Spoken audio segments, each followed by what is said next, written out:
Hello guys, क्या हाल चाल। This is Manish Kumar और आज हम बात करने वाले हैं आपके अप्लाइड फिजिक्स के मोस्ट इंपॉर्टेंट टॉपिक्स की। फिजिक्स आई नो सबको 90% ऑफ द स्टूडेंट्स को हार्ड लगती है, मेरे लिए भी हार्ड थी फिजिक्स। तो हम फिजिक्स के हार्ड इंपॉर्टेंट टॉपिक्स की बात करेंगे। बेसिकली फिजिक्स एक ऐसा सब्जेक्ट है जिसमें मोस्ट ऑफ द स्टूडेंट्स की बैक आती है और मैथमेटिक्स में भी आती है। तो ये दो ऐसे सब्जेक्ट है जिनको आपको सीरियसली लेना ही पड़ेगा। अगर आप अभी से सीरियसली लेने लग जाओगे तो पास तो हो ही जाओगे, और ब्रांच वगैरह अपग्रेड कराने तो बहुत अच्छे नंबरों से पास होना पड़ेगा सब सब्जेक्ट्स में। तो आई होप आपको सब समझ में आ गया होगा कि कैसे क्या वर्क करता है। और फिजिक्स को पढ़ना थोड़ा सा मुश्किल हो सकता है, बाकी अभी जो इंपॉर्टेंट टॉपिक्स बताऊंगा उनको कर जाना। अभी तक अगर कुछ नहीं पढ़ा है तो कुछ कुछ पढ़ लिया तो आई विल सजेस्ट कि सारा सिलेबस पढ़ के जाओ, फिर उनमें से जो इनमें से इंपॉर्टेंट टॉपिक बताऊंगा वो। सबसे पहले यूनिट 1 की अगर बात करें, दी कॉन्टिन्यूम मॉडल बिल्कुल मोस्ट इंपॉर्टेंट है। इसके आगे स्टार भी लगा हुआ है तो मोस्ट इंपॉर्टेंट है कॉन्टिन्यूम मॉडल। ये आपको बिल्कुल पढ़ के जाना चाहिए, इसकी थ्योरी वगैरह सब कुछ। जीरोथ लॉ ऑफ थर्मोडाइनमिक्स, वैसे सारे लॉ पढ़ जाना, जीरोथ लॉ पे थोड़ा सा ज़्यादा ध्यान दे देना। जीरोथ लॉ क्या होता है, इसकी इक्वेशन क्या होती है। इक्विलिब्रियम ध्यान से पढ़ जाना, आपने पढ़ाई होगा वैसे 12th में तो, बट इसको और थोड़ा डीप पढ़ जाना। Derivation of equation of state, ये पढ़ के चले जाना। डेरिवेशन तो आपको वैसे तो डेरिवेशन सारी आपको आनी चाहिए, क्योंकि इसमें वैसे भी डेरिवेशन बड़ी बड़ी है। तो एक बार डेरिवेशन आ गई तो आप एक फार्मूला भी निकाल सकते हो, फिर थोड़ी सी थ्योरी वगैरह भी लिख सकते हो। First and second law of thermodynamics, theory plus numericals both. तो फर्स्ट और सेकंड लॉ ऑफ थर्मोडाइनमिक्स आप बिल्कुल पढ़ के चले जाओ। थ्योरी और न्यूमेरिकल्स भी पढ़ के चले जाओ इन दो इसके। वैसे थ्योरी और न्यूमेरिकल्स तो सबके पढ़ के जाने हैं, ऐसे कोई वो नहीं है। Work done by isotropic and adiabatic process, ये बिल्कुल पढ़ के जाओ, ये मोस्ट इंपॉर्टेंट है, ये आ सकता है। Comparison of heat and work भी आ सकता है। कार्नोट साइकिल के न्यूमेरिकल्स आ सकते हैं। अगर टीचर ने कहा है कि सिलेबस में है कार्नोट साइकिल, और आ सकता है क्योंकि हर एक कॉलेज का अलग अलग हो सकता है, डिफ़र कर सकता है। तो ऐसा हो सकता है कि डिफ़र करे, तो आप पढ़ के चले जाओ। अगर टीचर ने कहा है कि नहीं नहीं आ सकता है, फिर आने कम चांसेस है, तो मत पढ़ के जाओ, क्योंकि टीचर को भी थोड़ा बहुत पता होता है। हीट और वर्क का कंपैरिजन बिल्कुल पढ़ जाना। रेफ्रिजरेटर के सीओपी और न्यूमेरिकल्स पढ़ के चले जाना। न्यूमेरिकल्स आपको थोड़े मतलब फार्मूला भी अगर याद कर लोगे ना, फार्मूला भी लिख के आ जाओगे तो कुछ ना कुछ तो मार्क्स मिल ही जाएंगे। एंट्रोपी मोस्ट इंपॉर्टेंट है, एंट्रोपी तो पढ़ के जाना है। Quasistatic process, system state and equilibrium, ये सारा पढ़ के जाना है। बाकी एंट्रोपी हो गया, कार्नोट साइकिल हो गया, कंपैरिजन हो गया दोनों का, डेरिवेशंस हो गई, ये सारी आपको यूनिट 1 में पढ़ के जानी है। तो यूनिट 1 बेसिकली आपने 12th में से पढ़ा ही होगा, थर्मोडाइनमिक्स आई थिंक ये। तो और इसमें से जीरोथ लॉ पढ़ के चले जाना, इक्विलिब्रियम पढ़ के चले जाना, बाकी डेरिवेशन सारों की। और पूरे सिलेबस का एक बार ओवरव्यू ले लेना, ऐसा नहीं कि सिर्फ यही पढ़ के जा रहे हो, ऐसा मत बिल्कुल ही मत करना। यूनिट 2 की बात करें तो एसएचएम मोस्ट इंपॉर्टेंट है। एसएचएम आपको पढ़ के जाना चाहिए, इसकी ग्राफिकल रिप्रेजेंटेशन और डेरिवेशन जितनी भी हैं पढ़ के चले जाना। पॉइंटिंग वेक्टर के 90% ऑफ द चांसेस है कि पॉइंटिंग वेक्टर से सवाल आए। पॉइंटिंग वेक्टर को यूज़ करते हुए भी कोई सवाल आ सकता है, तो इसलिए मैं बोल रहा हूँ 90 to 95% फुल चांसेस है। मैक्सवेल इक्वेशंस, कोई भी मैक्सवेल इक्वेशन के 100% चांसेस है। मैक्सवेल इक्वेशन के इसमें भी और एंड सेमेस्टर में भी 100% चांसेस होते हैं। मैक्सवेल इक्वेशन आएगी ही आएगी।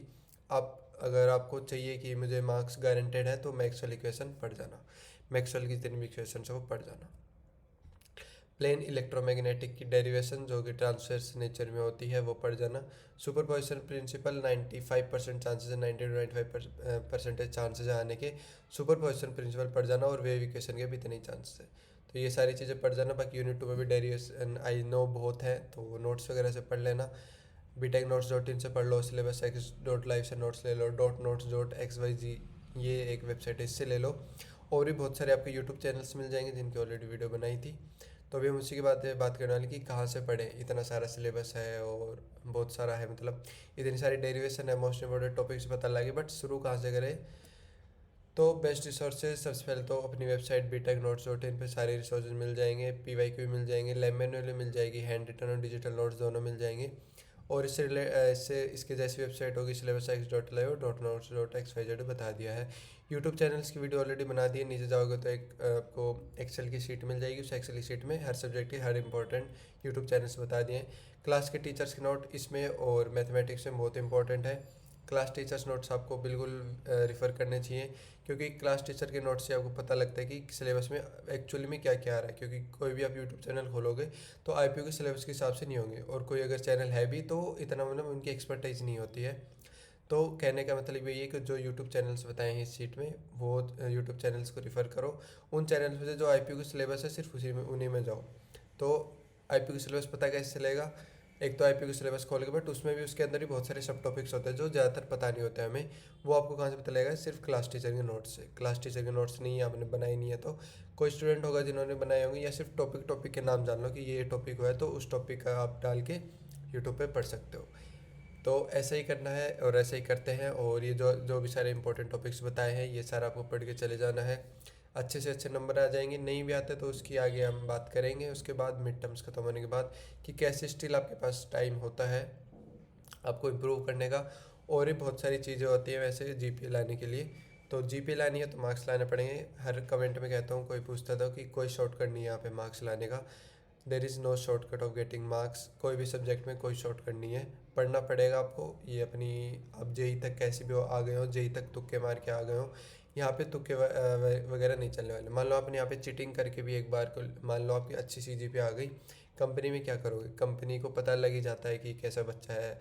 सीजीपीए अच्छी है तो मतलब पता लग जाता है कि कितनी नॉलेज है, कितनी स्किल है बच्चे के अंदर। तो वो सारी चीज़ आपको पता लग जाती है। तो आई होप कि आप समझ गए होंगे कि बिल्कुल प्रैक्टिकल चलो, प्रैक्टिकली चलो, एक एक क्वेश्चन सॉल्व करो, एक लॉजिक लगाओगे कि कैसे क्वेश्चन सॉल्व हो रहा है, इसके पीछे लॉजिक क्या है, और थोड़ी अंडरस्टैंडिंग करोगे तो हो जाएगा। तुक्के नहीं मारने हैं और चीटिंग नहीं करनी है। चीटिंग करके एक बार के लिए आप खुश हो सकते हो, उसके बाद फिर कंपनी में जाके क्या करोगे? कंपनी में कोई कोटा वगैरह भी नहीं लगता।